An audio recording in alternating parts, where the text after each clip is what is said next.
Welcome to The Explainer. We're always taught that in a democracy, power lies with the people and the officials they elect. But what if there's another layer of power, one that operates just out of sight? Today, we are diving deep into this idea of an unofficial or shadow government. So let me just ask you straight up. When you think about who's really calling the shots in the country, who comes to mind? Is it the president? Is it Congress? Or do you suspect there are other, maybe more powerful forces at play? Just keep that question in the back of your mind as we go through this. Okay, let's break this down into two big ideas. On one side, you have the official government. Yeah, the one you learned about in your high school civics class. But on the other side, there's this concept of a shadow government, basically a whole network of influential groups and people who are operating behind the scenes. All right, first things first. Let's start with the familiar stuff, the power that is right out there in the open for everyone to see. We all know these guys, right? The president, who enforces the laws, Congress, who makes the laws, and the Supreme Court, which settles all the big legal questions. It's supposed to be this perfect system of checks and balances. And the key thing here, the whole point, is that this entire structure is designed to be public, to be transparent, and most importantly, to be accountable to you, the voter. This is the power we're supposed to see. And their job is to handle the big stuff, the issues that shape our daily lives. We're talking about your taxes, the healthcare system, and how our country deals with the rest of the world. It's the official system that we can see and, in theory, influence every time we vote. But what about the power you can't see? Now this is where the conversation gets really interesting. This is where we start to pull back that curtain and talk about this idea of a shadow government. So what do we even mean by shadow government? Well, the source we're looking at defines it pretty clearly. It's all those groups and powerful people who have a huge impact on government policy. But, and this is the kicker, they were never elected, they were never appointed, and they don't answer to voters at all. So who are these mystery players? Well, according to the source, it's a whole network of unelected but very powerful groups. We're talking about giant corporations with budgets bigger than some countries, highly paid lobbyists, and mega-rich donors who fund political campaigns. But it also includes intelligence agencies and huge defense contractors, all with their own agendas. Okay, so if these groups have all this influence, how do they actually use it? What are the tools in their toolbox? Let's take a look. Well, one of the biggest tools is lobbying. And this isn't some secret conspiracy. It happens right out in the open.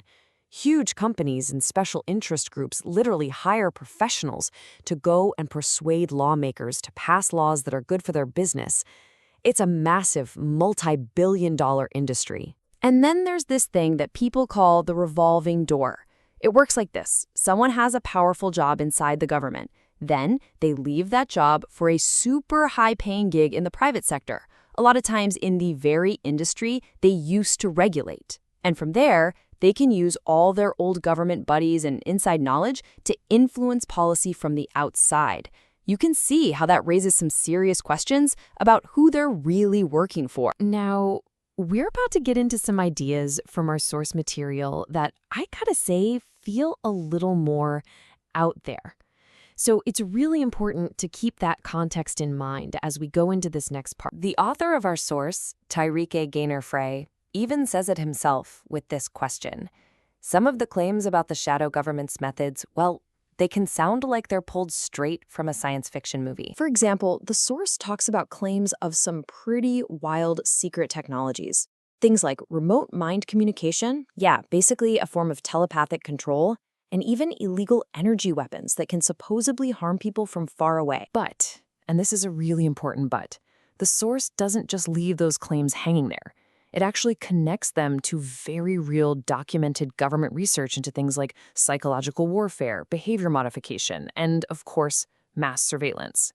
It's just a reminder that sometimes what sounds totally outlandish might have some roots in real-world ambitions. Okay, so we've looked at the official government we all know, and we've peeked behind the curtain at this idea of an unofficial one. Let's try to bring it all together and ask that big question again.